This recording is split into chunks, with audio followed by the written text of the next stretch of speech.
Morning, folks. Happy, beautiful Friday. If you can, get outside. I want to bring up Lucy Rosenau. Mrs. Rosenau has, of course, been involved with all the other residents in advocating for this Employee Appreciation Fund addendum. So she's going to announce a lot of information about that. Good morning, and thank you to all who participated in the Employee Relief Fund. I'm very pleased this morning to announce that we collected $44,000. Woo! Yeah, woo. And as I said before, each employee will be receiving the exact amount. We're not breaking it up into hourly this time. We thought anybody who came to work during the pandemic deserved it. So I am very grateful to all of you, and I'm sure the employees will be too. Thank you.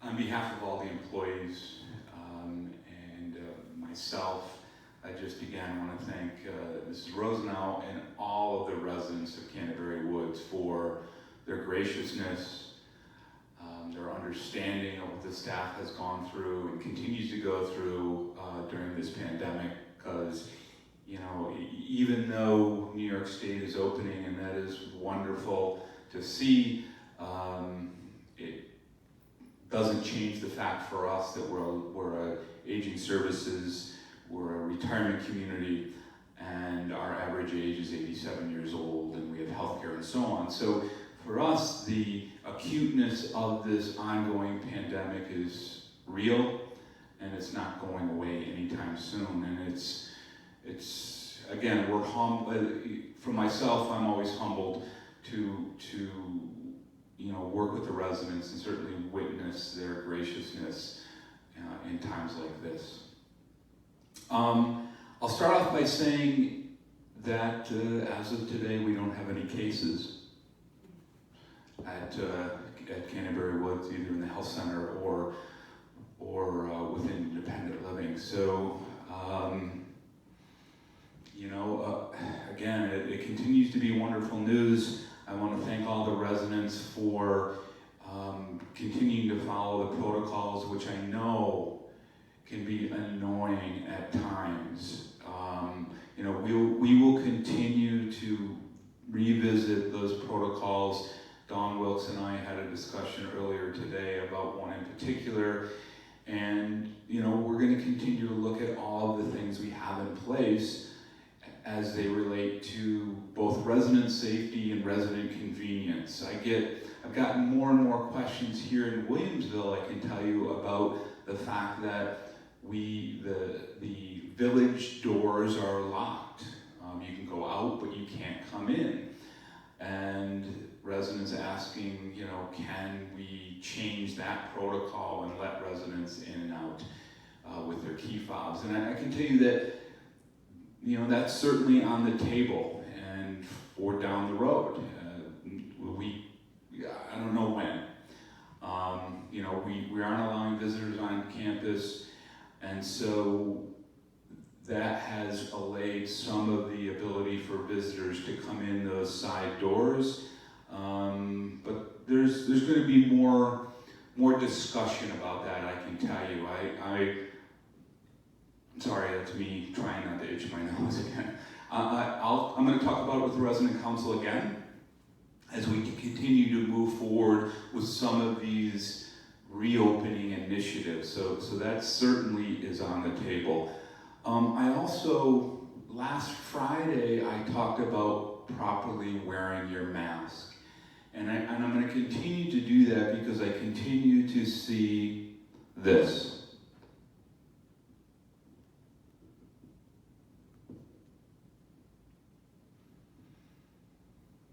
This, unfortunately, is not the way to wear your mask. With your nose exposed, it defeats the purpose.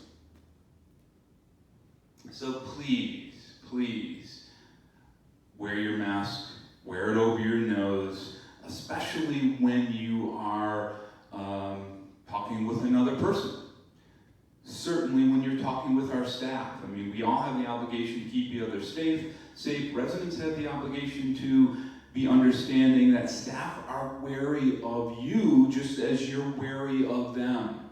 So if you're talking to a staff member and your mask is down and you're in their kind of 6-foot space, they're going to be very wary of that and worried. They're not going to be rude to you, but they're going to be leery and they may start backing up. So please, please be conscious of that and wear your mask appropriately. I actually just went down, we had a new employee orientation this morning, and I walked in the room and I chastised a couple of new employees for having their mask down because it's vital. And as we are seeing and experiencing, wearing the mask works. It's proven over and over again. So going on, I guess some good news. As I promised, the salon here in Williamsville is officially opening on Monday, which is, again, wonderful news. And I know salons throughout Erie County are in the process of opening as well. It's going to be different, a little bit different than what you're used to, and I'll kind of go through the protocols now. So first and foremost, there'll only be 2 customers or clients let in the salon at any time, along with 2 stylists. So the stylist will greet you when you're there for an appointment. They'll bring you to your chair, and obviously they will take care of business that way. You, as a client, will be required to wear a mask the entire time. The stylist will wear a mask and a face shield the entire time. If you come before your appointment, you're encouraged to come right about at your appointment. If you come before and there's two customers in there, you're going to have to wait outside the salon. So there'll be a couple of chairs placed outside the salon. That's where you'll be required to wait for obvious reasons, because we want to keep that distancing, etc., within the salon. I can tell you that the stylists right now are tested for COVID once a week, and that's per New York State guidelines, and that will continue for the foreseeable future, again, according to New York State guidelines. Keep in mind, and I've mentioned this many times, the stylists, the people that run the salon are not Canterbury Woods employees. So that's a vendor that comes in, Sue Dickey and her team, and they've been here a long time. They do a fantastic job. But from a testing standpoint, they are not under the same purview as a normal Canterbury Woods employee. They are, however, subjected to the same protocols for coming into the building, so they will have to have their temperature taken, etc., as any vendor coming in the buildings have to happen. Chairs, equipment, everything will be disinfected between clients. We are going to put an air purifier in that room. So I've talked about it several times here. We had actually purchased 4 air purifiers specific for skilled nursing in the event that we needed or might need them for a resident that has COVID in their room. And we have 6 more, about 6 more that we purchased for the use when we open dining. So we have them available right now. So we'll probably take one of the ones that is earmarked for skilled nursing and put it in there for the time being, because we're just simply not using it, and we can make use of it in the salon area for, again, an abundance of caution. I can tell you that if you want to make an appointment, you'll have to call the main number there, which is 929-5115. 929-5115, or extension 5115. Leave a message. Nobody will pick up the phone, even if they're there. You'll leave a message, they will call you back, and they will secure an appointment for you. I know that many residents have probably already inquired about appointments, and I know that they're reaching out to those residents to make those appointments. I know that also they're only doing haircuts at this point. They're not doing any chemical treatments, anything like that. So just haircuts. Also want to reiterate that the spa is not opening yet. No nails are being done, things like that. Not that we don't want to open that. We will plan on doing that down the road. But even in New York State yet, you can't open nail treatment spa services quite yet. And so we won't be opening them here.